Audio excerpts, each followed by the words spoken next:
Baiklah, Assalamualaikum warahmatullahi wabarakatuh.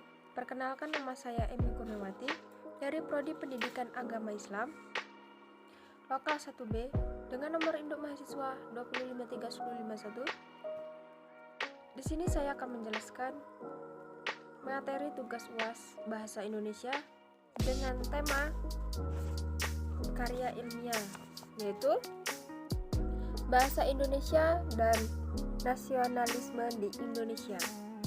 Baiklah, penjelasannya ada di samping. Bahasa Indonesia berasal dari bahasa Melayu yang awalnya tersebar di kepulauan Indonesia.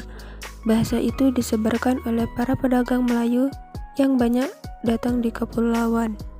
Bahasa Melayu menjadi bahasa pengantar atau lingua franca antara pedagang dan penduduk pribumi Nusantara. Bahasa Melayu digunakan secara luas dalam hubungan perdagangan di kalangan penduduk. Oleh karena itu, bahasa Melayu menjadi bahasa penghubung yang sangat penting antar penduduk dan pedagang Melayu yang datang di kepulauan.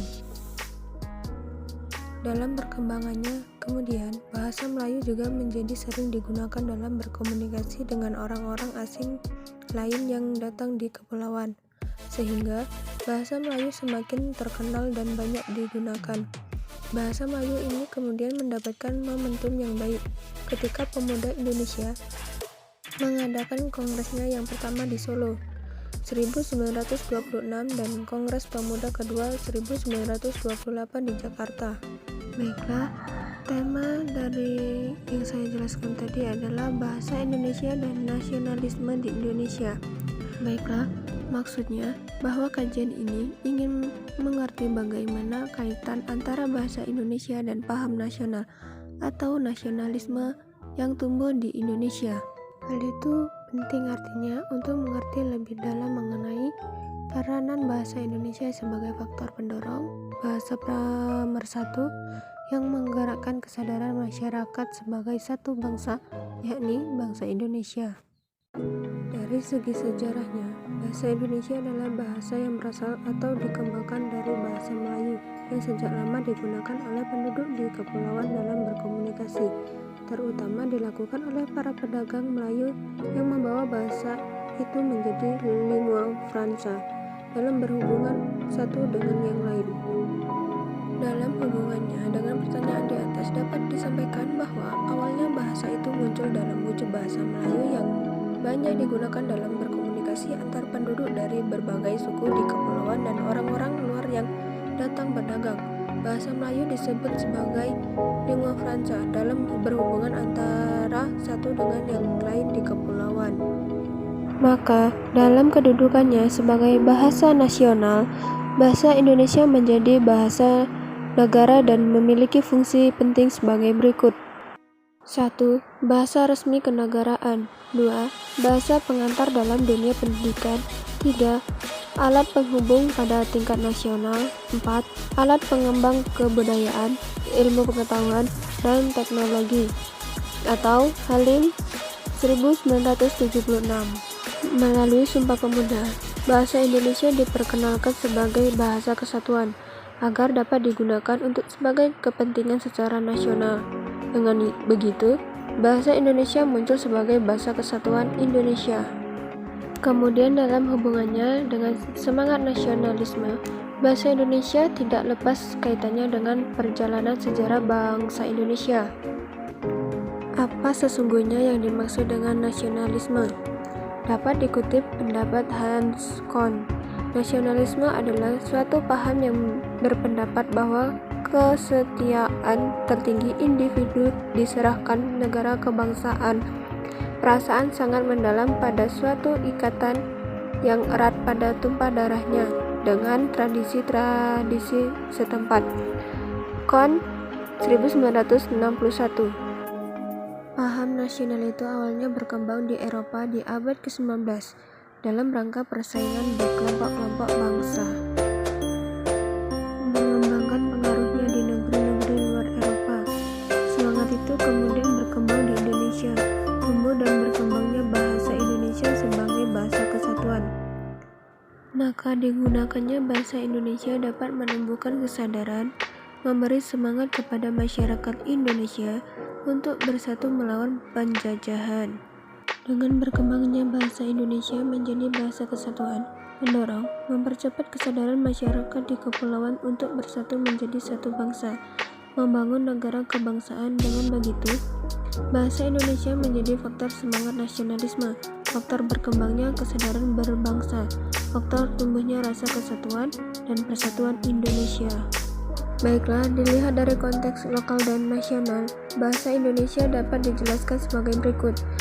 Dalam konteks lokal dapat dimengerti bahwa keadaan masyarakat bangsa yang beragam dengan lokalitasnya masing-masing. Penggunaan bahasa Indonesia sebagai bahasa pemersatu, menjembati orang-orang dari berbagai daerah, suku, dan budaya, dapat mempererat hubungan mereka, dapat saling mengerti dengan bahasa Indonesia.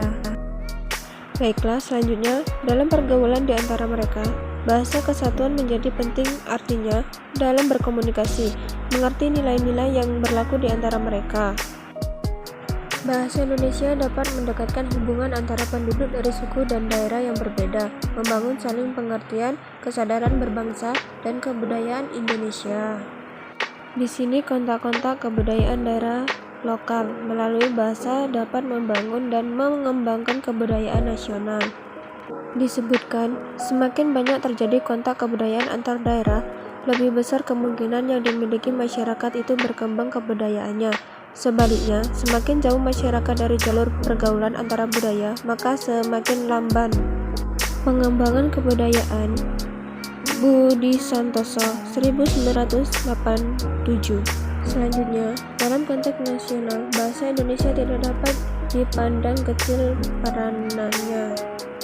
Bahasa Indonesia memiliki peran yang penting dalam memelihara rasa persatuan dan kesatuan, membangun rasa kebersamaan sebagai satu bangsa menuju cita-cita bersama bangsa. Sebagai bahasa kesatuan, bahasa Indonesia penting dipelihara, digunakan dan dikembangkan sebaik-baiknya untuk mengikat dan mempererat kesatuan dan kesatuan bangsa yang selanjutnya dikemas dalam konsep filosofis Bhinneka Tunggal Ika. Berbeda-beda tetapi satu, yakni satu bangsa seperti tercantum dalam Kekayun Sutasoma karya Empu Tantular atau Surasmi 2007. Dalam kaitan itu, Lembaga Bahasa Nasional penting peranannya dalam mengkaji, memelihara keutuhan bahasa Indonesia sebagai bahasa persatuan. Sebagai bahasa persatuan, bahasa Indonesia memiliki fungsi sebagai lambang kebangsaan, lambang identitas nasional, alat pemersatu, alat penghubungan antar daerah, atau Halim 1976. Selain itu, dalam hubungannya dengan nasionalisme, bahasa Indonesia memiliki kedudukan sebagai bahasa resmi negara. Berfungsi sebagai bahasa pengantar dalam pendidikan, alat perhubungan, komunikasi pada tingkat nasional, alat pengembangan kebudayaan nasional, lambang negara kesatuan Republik Indonesia.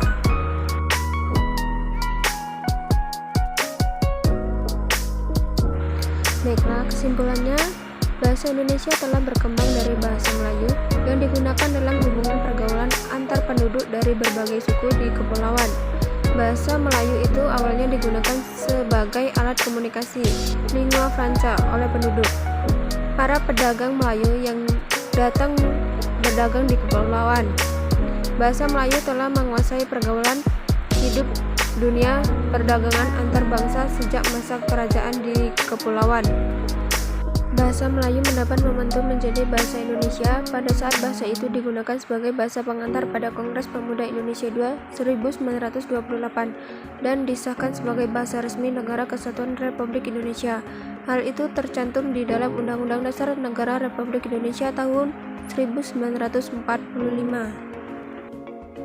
Baiklah teman-teman, itu penjelasan dari saya, yaitu tentang bahasa Indonesia dan nasionalisme di Indonesia.